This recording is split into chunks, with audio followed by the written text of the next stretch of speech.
Assalamualaikum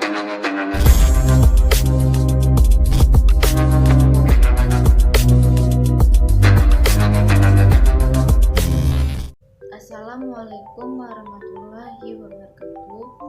Kami dari kelompok 2 ingin menjelaskan tentang perekonomian dua sektor yang beranggota. Yang pertama Andre Prasetya, yang kedua Feby Amanda, yang ketiga Cendika Salasya Putri, yaitu saya sendiri.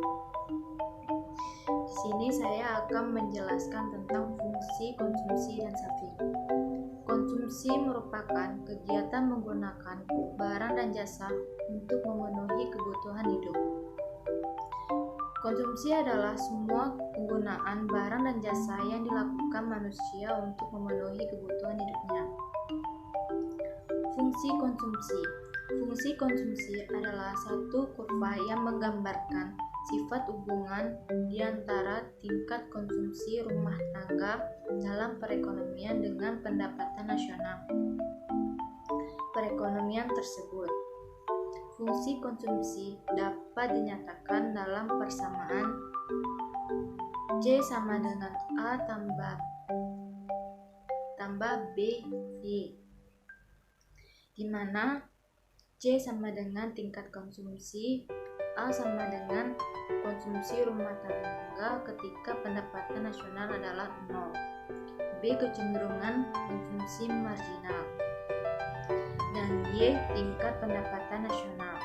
Dari rumusan yang dikemukakan di atas, maka dapat diketahui bahwa besarnya konsumsi sangat dipengaruhi oleh besarnya pendapatan. Namun, yang perlu digarisbawahi adalah perubahan peningkatan konsumsi yang disebabkan oleh perubahan peningkatan pendapatan tidak bersifat proporsional. Oleh karena itu, tabungan merupakan bagian pendapatan yang tidak dikonsumsi. Maka semakin tinggi tingkat pendapatan seseorang, semakin tinggi pada tingkat tabungannya. Kelebihan dari pendapatan yang tidak digunakan untuk konsumsi dapat disisihkan untuk tabungan.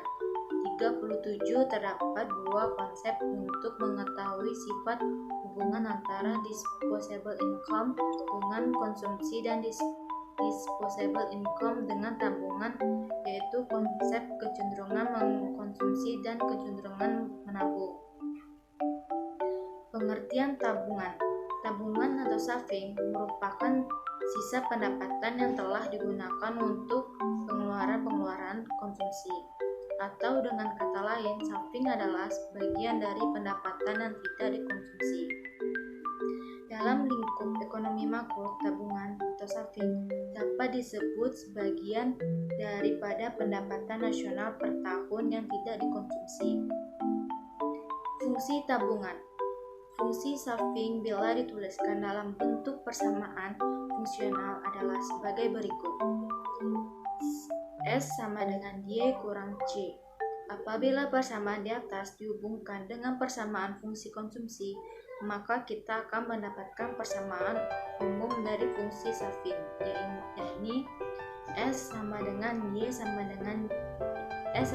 Y kurang C. C sama dengan A tambah B Y, maka S sama dengan Y kurang buka kurung A tambah B Y tutup kurung sama dengan Y kurang A kurang B Y, sama dengan buka kurung 1 kurang B tutup kurung Y kurang A. Keterangan A konsumsi rumah tangga saat pendapatan nasional 0. C sama dengan tingkat konsumsi. B sama dengan kecenderungan konsumsi marginal. Y sama dengan pendapatan nasional. Sebagai contoh fungsi konsumsi, masyarakat mempunyai persamaan C sama dengan 20 ditambah 0,75 Y. Berdasarkan fungsi tersebut, hitunglah saving dari masyarakat tersebut. Jawabannya, dengan persamaan S sama dengan buka kurung S buka kurung 1 tambah B tutup kurung Y kurang A, atau S sama dengan A buka kurung 1 tambah B tutup kurung Y sama dengan buka kurung 1 kurang 0,75 tutup kurung Y kurang 0 sama dengan 0,25 Y kurang 20. Di materi perekonomian dua sektor, terdapat subtopik yang berjudul Disposable Income dan Multiplier Effect.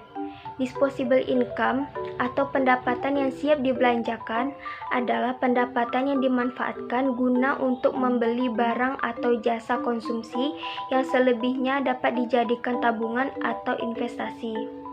Disposable income juga bisa dikatakan sebagai sisa uang yang dimiliki setelah membayar pajak. Menghitung disposable income. Disposable income terdiri dari berbagai pendapatan setelah dikurangi dengan pajak. Pendapatan tersebut bersumber dari gaji, capital gain, dividen saham, kupon obligasi, dan transfer dari pemerintah. Rumus dari disposable income yaitu disposable income sama dengan total pendapatan dikurangi dengan pajak langsung. Lalu, mengapa disposable income penting? Karena disposable income merupakan indikator utama daya beli dan konsumsi dalam rumah tangga. Perubahannya mempengaruhi permintaan barang dan jasa dalam aktivitas perekonomian di berbagai negara. Pengeluaran rumah tangga mencakup bagian yang signifikan dari PDB. Bahkan, kontribusinya bisa mencapai lebih dari 50%. Ada dua faktor utama yang mempengaruhi disposable income, yaitu pajak dan nominal pendapatan. Oleh karena itu, disposable income meningkat apabila tarif pajaknya menurun atau nominal pendapatannya menurun. Selanjutnya adalah multiplier effect. Multiplier effect adalah efek di dalam ekonomi di mana peningkatan pengeluaran nasional mempengaruhi pendapatan dan konsumsi menjadi lebih tinggi dibandingkan dengan sebelumnya. Tujuannya yaitu untuk menerangkan peningkatan dari kenaikan atau kemerosotan pengeluaran agregat ke atas tingkat keseimbangan, terutama pada tingkat pendapatan nasional. Rumus dari multiplier effect yaitu multiplier sama dengan 1/MPS atau multiplier sama dengan 1/1 dikurang MPC. Keseimbangan ekonomi dua sektor. Pengertian perekonomian dua sektor adalah perekonomian yang terdiri dari sektor rumah tangga dan perusahaan. Dalam perekonomian tidak terdapat kegiatan pemerintah maupun perdagangan luar negeri seperti kegiatan ekspor, impor. Ciri-ciri perekonomian dua sektor. 1. Sektor perusahaan menggunakan faktor-faktor produksi yang dimiliki rumah tangga berupa gaji dan upah, sewa, bunga, dan untung. 2. Sebagian besar pendapatan yang diterima rumah tangga akan digunakan untuk konsumsi. 3. Pendapatan rumah tangga yang tidak digunakan untuk konsumsi akan ditabung dalam institusi-institusi keuangan. 4. Pengusaha-pengusaha yang memerlukan modal untuk melakukan investasi akan meminjam tabungan yang dikumpulkan oleh badan-badan keuangan dari sektor rumah tangga. Hubungan antara konsumsi dengan pendapatan. Terdapat beberapa faktor yang menentukan tingkat pengeluaran rumah tangga. Yang terpenting dalam perekonomian dua sektor adalah pendapatan rumah tangga. Tabel yang menggambarkan hubungan di antara konsumsi rumah tangga dan pendapatan dinamakan daftar konsumsi. Daftar konsumsi pada dasarnya menggambarkan besarnya konsumsi rumah tangga pada tingkat pendapatannya yang berubah-ubah.